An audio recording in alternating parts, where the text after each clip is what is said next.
નમસ્કાર મિત્રો, જીપી સિરીઝમાં આપનું સ્વાગત છે। મિત્રો, આ વસ્ત્રાપુર છે, બોડકદેવ અમદાવાદ, અને સામે અર્થ કોમ્પ્યુટર છે ને ત્યાં આપણે એક મોનિટર જોવાનું છે। અને આપણી સાથે જયેશભાઈ આવ્યા છે, એમને કોમ્પ્યુટર અહીંથી જ ખરીદી કરી હતી। સારી સિસ્ટમ, ભારે સિસ્ટમ છે, એને બતાવવાનું છે ને। મનોજભાઈ આવ્યા છે, એમને લેપટોપમાં કંઈ પ્રોબ્લેમ છે એટલે એ જાણકારી પણ અહીં મેળવવાની છે ને, એ માટે આપણે અર્થ કોમ્પ્યુટરમાં આવ્યા છે। અને અહીંયા આવ્યા ત્યારે અહીંયા વરસાદ નહોતો, પરંતુ અત્યારે વરસાદી મોસમ છે, ગમે ત્યારે મોસમ બદલાઈ જાય અને વાતાવરણ બદલાઈ જાય, અને જો વરસાદ ચાલુ થઈ ગયો છે। સૌથી મહત્ત્વની વસ્તુ એ છે સૂર્યપ્રકાશ છે, સૂર્ય પણ આકાશમાં દેખાય છે। સંધ્યા સમયે, સાંજનો સમય છે, આમ તો સંધ્યા સમય થવા આવ્યો છે, ઢળતી સાંજ છે, તેમ છતાં સૂર્ય પણ આકાશમાંથી દેખાય છે અને વરસાદ પણ પડી રહ્યો છે। અને તમે જોઈ રહ્યા છો સુસવાટા સાથે વરસાદ આવી રહ્યો છે, અને આ અર્થ કોમ્પ્યુટરમાં બધા મિત્રો ઊભા છે, હરેશભાઈ છે, અલ્પેશભાઈ છે અને મનોજભાઈની અંદર ઊભા છે। આપણે થોડા બહાર આવ્યા છીએ અને થોડો વરસાદી નજારો થોડો શૂટ કરવા માટે આપણે આવ્યા છીએ। અહીંયા બહાર આવી ગયા છે, આ શોરૂમથી બહાર, અને બહાર જુઓ જબરજસ્ત વરસાદ પડી રહ્યો છે। કોમ્પ્યુટરનું બધું કામ આપણે જે હતું એ પૂર્ણ થઈ ગયું છે અને નીકળવાનું હતું, અને આ વરસાદ શરૂ થઈ ગયો છે। સાંજના લગભગ 5:15, 5:30નો સમય છે અને જબરજસ્ત વરસાદ પડી રહ્યો છે, આપ જોઈ રહ્યા છો। મોટા ફોરાનો વરસાદ, જબરજસ્ત વરસાદ આવી રહ્યો છે। આપણે બ્લોગનું નામ રાખ્યું છે વસ્ત્રાપુર વિસ્તારમાં વરસાદ। આપણે જ્યારે આવ્યા ત્યારે વરસાદના કોઈ એંધાણ પણ નહોતા, અને અચાનક વાતાવરણમાં પલટો આવી ગયો અને તાપ પણ છે, સૂર્ય પણ સામે દેખાય છે, અને તેમ છતાં વરસાદ પડી રહ્યા છે। અને અમદાવાદમાં જો ગ્રીનરી કેવી સરસ દેખાય છે, સિમેન્ટ કોન્ક્રીટના જંગલો વચ્ચે આ કુદરતી સરસ જંગલ જેવો વિસ્તાર છે, આપ જોઈ રહ્યા છો। વરસાદ જો વરસી રહ્યો છે ને તમે સૂર્ય પણ આકાશમાં તમે દેખાય છે, સૂર્ય પણ તપી રહ્યો છે, એટલે સૂર્યમાંથી તડકો પણ આવી રહ્યો છે અને આકાશમાંથી વરસાદ પણ વરસી રહ્યો છે। એક અદ્ભુત નજારો છે, અને શહેરની વચ્ચે આ તમે જો વનરાજી જંગલ જેવું, અરણ્ય જેવું વાતાવરણ સરસ છે અહીંયા, અને વરસાદ ધોધમાર પડી રહ્યો છે। ખૂબ જ સરસ, દિવ્ય, સરસ ભવ્ય નજારો કહી શકાય। કોઈ હિલ સ્ટેશનમાં આપણે આનંદ ના આવે એટલું અત્યારે અમદાવાદની અંદર શહેરની વચ્ચે આપણે ઊભા છે, ત્યાં આનંદ આવે એવું સરસ આ વાતાવરણ થઈ ગયું છે। અને પવન તમે જુઓ કેવો પવન છે, સુસવાટા મારે છે, અને વાછોટ પણ જબરજસ્ત દેખાય છે સામે ઝાડી આગળ। જે પવન, એની લહેર આમ સુસવાટા સાથે જાય, એની અંદર પાણીના કણ હોય, અને એ વાછોટ આમ આખા વિસ્તારમાં પવનનું લહેર જતી હોય એ રીતે આગળ જતી હોય છે, અને અહીંયા ઊભેલા અથવા નીકળતા દરેકને એ ભીજવી નાખે છે। જો પવન કેવો છે, અને શહેરની વચ્ચોવચ્ચનું આ સરસ દ્રશ્ય છે।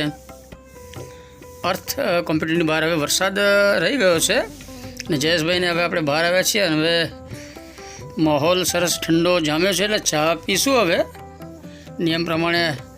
અને અહીંયા ચાની એક સરસ લારી છે, કેટલી છે, અને અહીંયા સરસ ગરમા ગરમ ચા તૈયાર જ છે, અનેક લોકો ચા પી જાય છે। અને સૌથી મહત્ત્વની વસ્તુ છે કે અહીંયા પેપર કપ નથી, પણ સ્ટીલની પ્યાલી છે। પેપર કપ પોલ્યુશન અહીંયા થતું નથી, એ જોઈને આપણને આનંદ થયો। સરસ ચા સ્ટીલની પ્યાલીમાં ચા આપે છે, અને પછી સરસ એ પ્યાલી સાફ કરી ધોઈ અને ફરી બીજા ગ્રાહકને ચા આપે છે। એટલે જે આપણે પ્લાસ્ટિક કપ પોલ્યુશન તમે જુઓ ઠેર ઠેર અત્યારે, જે ચા પીને વેસ્ટ, યુઝ એન્ડ થ્રો પ્લાસ્ટિકની પેલી પ્યાલી ફેંકી દેવામાં આવે છે, એનાથી બહુ જ જબરજસ્ત પોલ્યુશન થાય છે, કચરો વધારે પેદા થાય છે। અને સ્ટીલની પ્યાલીમાં ચા આપવાથી તમે જો ફરી આ યુઝ કરી શકાય એવા હવે ઉપકરણો અને સાધનો, વાસણો આપણે વાપરવા જોઈએ, ખાસ કરીને પ્લાસ્ટિક પોલ્યુશન ઓછું થાય એ માટે। આ ચાવાળા ભાઈએ જે પ્યાલીમાં સ્ટીલની પ્યાલીમાં ચા પીવડાવવાનું જે આ એમણે શરૂ કર્યું છે ખૂબ જ સરસ સારી બાબત છે.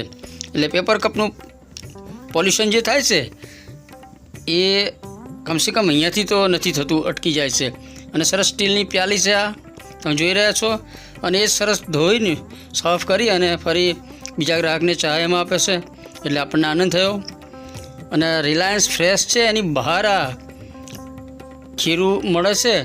એટલે મનોજભાઈને કંઈ ઘેરથી મંગાવ્યા છે એટલે ખીરું ને બધું, એટલે ખીરું જોયું એટલે મનોજભાઈ અહીંયા પાછું આ ખીરું લેવા આવ્યા છે.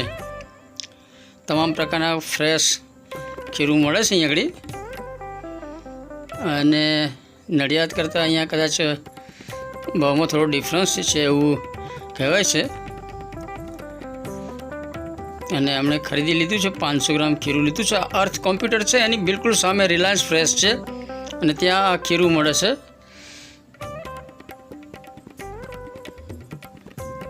અને મનોજભાઈએ ખીરું લઈ લીધું છે. આપણે અર્થમાંથી કોમ્પ્યુટરનું જે કામ હતું, જે જયેશભાઈને કોમ્પ્યુટર રિપેરિંગ કરવાનું હતું, એ સરસ ચાલુ થઈ ગયું હતું. અને મનોજભાઈને પણ આ જે લેપટોપ લાવ્યા છે એ પણ બીજી જગ્યાએ બતાવવા જવાનું છે હજુ. અને આ જો ઝીબ્રા ક્રોસિંગ ઉપર થઈ અને જયેશભાઈ અને અલ્પેશભાઈ આવી રહ્યા છે. સામે રિલાયન્સ ફ્રેશ છે અને સૂર્ય ઢળી રહ્યો છે. આથમતા સૂર્યના અજવાળે વરસાદ પણ રહી ગયો છે. અને હરીશભાઈ હવે ડ્રાઈવ કરી રહ્યા છે ગાડી, અને આપણે હવે થોડા આગળ બીજી જગ્યાએ જવાનું છે લેપટોપ આપવા માટે. એટલે અલ્પેશભાઈ છે આગળ બેઠા છે અને હરેશભાઈ ગાડી ડ્રાઈવ કરી રહ્યા છે. અને આપણે એક અલગ જગ્યાએ હવે લેપટોપ મનોજભાઈ આપવા ઉપર ગયા છે, બીજા માળે છે. અને આપણે દાદરા પાસે ઊભા છે, ત્યાં સરસ આસોપાલો હતા એનું પણ શૂટ કરી લીધું આપણે. અને અહીંયા આગળ થોડું આ સરસ દાળવડા, ગરમા ગરમ દાળવડા બને છે.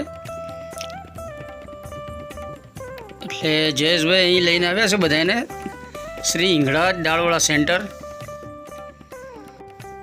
અને લગભગ સાંજ પડી ગઈ છે અને અહીંયા લારી જેવું છે, એક વાહનમાં ત્યાં હોટલ જેવું બનાવી દીધું છે. અહીંયા ગરમા ગરમ દાળવડા તળી આપે છે અને પછી મરચાં તળી આપે છે.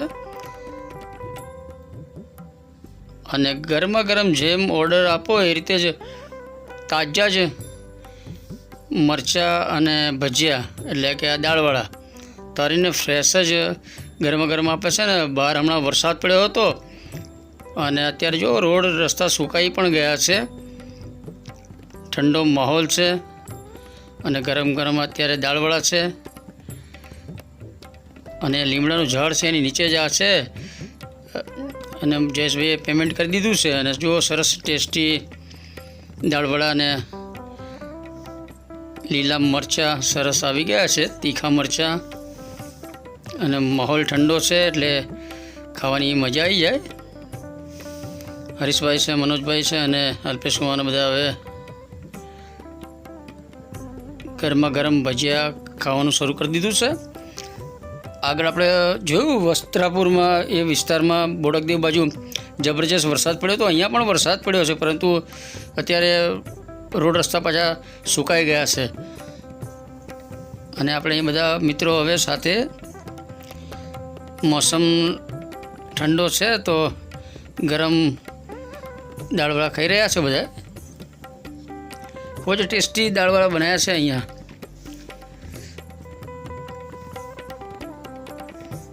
હજી આપણે અમદાવાદમાં કોમ્પ્યુટરના કામે આવ્યા હતા અને આપણે મિત્રો અર્થ કોમ્પ્યુટરમાં ગયા હતા. અને ત્યાં પણ આપણે થોડો વિડીયો નાનકડો બનાવી અને શેર સવારે કર્યો હતો.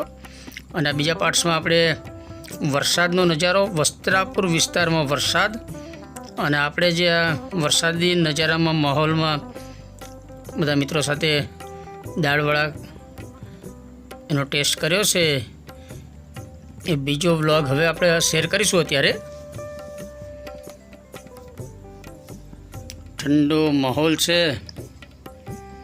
અને અમદાવાદમાં તમને જો આ ઝાડ, લીમડા અને ગ્રીનરી જોવા મળે છે, એટલે સરસ આંખને ઠંડક થાય. એમાં પાછો વરસાદ પડ્યો છે એટલે માહોલ સરસ ખુશનુમા, અમદાવાદ શહેરની વચ્ચેનો માહોલ તમને ખુશનુમા જોવા મળે છે.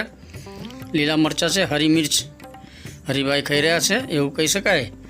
મનોજભાઈએ પણ ગ્રીન મરચી ખાધી છે અને અલ્પેશભાઈને આપણે પણ ટનાટન ટેસ્ટી બટાકાવાળા ખાઈ રહ્યા છે. તો મિત્રો, આપણે અમદાવાદ કોમ્પ્યુટરના કામે ગયા હતા અને ત્યાં વરસાદ પડ્યો, એટલે વસ્ત્રાપુર વિસ્તારમાં વરસાદ, એનો એક નાનકડો યાદગાર બ્લોગ આપણે શેર કરીએ છીએ. આ સાથે આપણે કોમ્પ્યુટરની જે દુકાન છે, કોમ્પ્યુટરનો મોટો શોરૂમ છે અર્થ કોમ્પ્યુટર, એની મુલાકાતનો વિડીયો પણ શેર કર્યો છે, એ પણ જરૂર જુઓ. અને મિત્રો, જીપી સિરીઝ એ ચેનલ ફર્સ્ટ ટાઈમ જોઈ રહ્યા છો તો જીપી સિરીઝ ચેનલને સબસ્ક્રાઈબ કરો. જય હિન્દ, વંદે ગુજરાત.